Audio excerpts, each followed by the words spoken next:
సింహరాశి వారికి ఈ వారం మిశ్రమ ఫలితాలు గోచరిస్తోంది.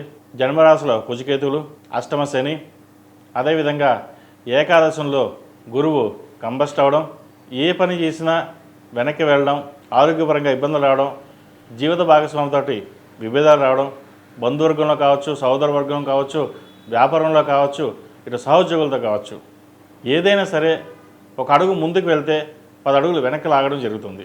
మనం ఒక మంచి మాట చెప్తే అది వక్రించే విధంగా ఎదురు మనకే ఇబ్బందికరమైన వాతావరణం నెలకొంటుంది. ఇటువంటి విషయంలో సాధ్యమైనంతవరకు మౌనంగా ఉండి మన పని మనం చేసుకోవడం చెప్పదగినది. వ్యాపార రీత్యా కూడా ఉన్న వ్యాపారాన్ని సక్రమంగా చేసుకోవడం చెప్పదగిన సూచన. లాభాలు బాగుంటాయి, కానీ అవి ఆవిరైపోతాయి. అది ఎలా ఖర్చు అవుతుందో, ఎలా వస్తుందో అలాగే ఖర్చు అవుతుంది.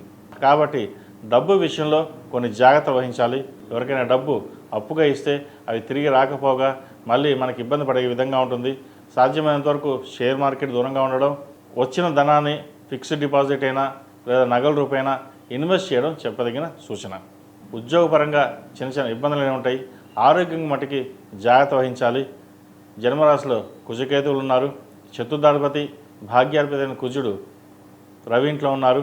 ఎక్కువగా ఆవేశపూరితమైన రావడం, అలాగే కడుపులో బర్నింగ్ సెషన్ అనేది ఏర్పడడం, ఇటువంటివి ఏర్పడతాయి. కాబట్టి ఆరోగ్యం మటుకు జాగ్రత్త వహించాలి. సాధ్యమైనంతవరకు సాత్విక ఆహారం తీసుకోవడం చెప్పదగిన సూచన. ఈ రాశిలో నిర్మించిన విద్యార్థులకు అంత అనుకూలంగా లేదు. వచ్చిన అవకాశాలు చేజారిపోవడం, యూఎస్ వెళ్దాం అనుకుంటే అది రిజెక్ట్ అవ్వడం, యూఎస్లో ఉన్న వాళ్ళకి ఉద్యోగం రాకపోవడం, వచ్చినా అది ఏదో చిన్న చిన్న ఉద్యోగం రావడం మళ్ళీ పోవడం అనే అంశాల మీద ఎక్కువగా ఉంటుంది. వీసా చేదాకా వచ్చి చేజారిపోయిన భావన ఏర్పడుతుంది. అయితే వీరికి వీసా వచ్చే అవకాశాలు లేకపోలేదు. ప్రస్తుతం ఈ వారం వీరికి బాగోలేదు కాబట్టి శనికి తైలాభిషేకం చేయడం, సుబ్రహ్మణ్య స్వామికి అభిషేకాలు చేయడం చెప్పదగిన సూచన.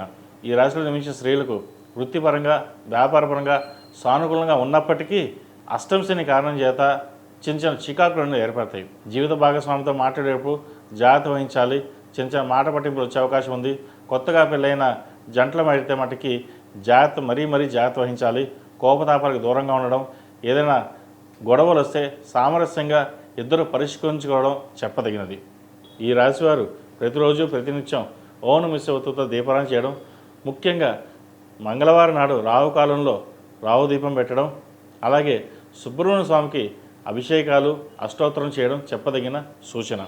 ఈ రాశిలో నిర్మించిన వారికి కలిసి వచ్చే సంఖ్య 1, కలిసి వచ్చే రంగు తెలుపు. ఏదైనా పని మీద బయటకు వెళ్తే ఆదివారం కానీ శుక్రవారం అడగని వెళ్ళండి, మంచి ఫలితాలు సంప్రాప్తిస్తాయి.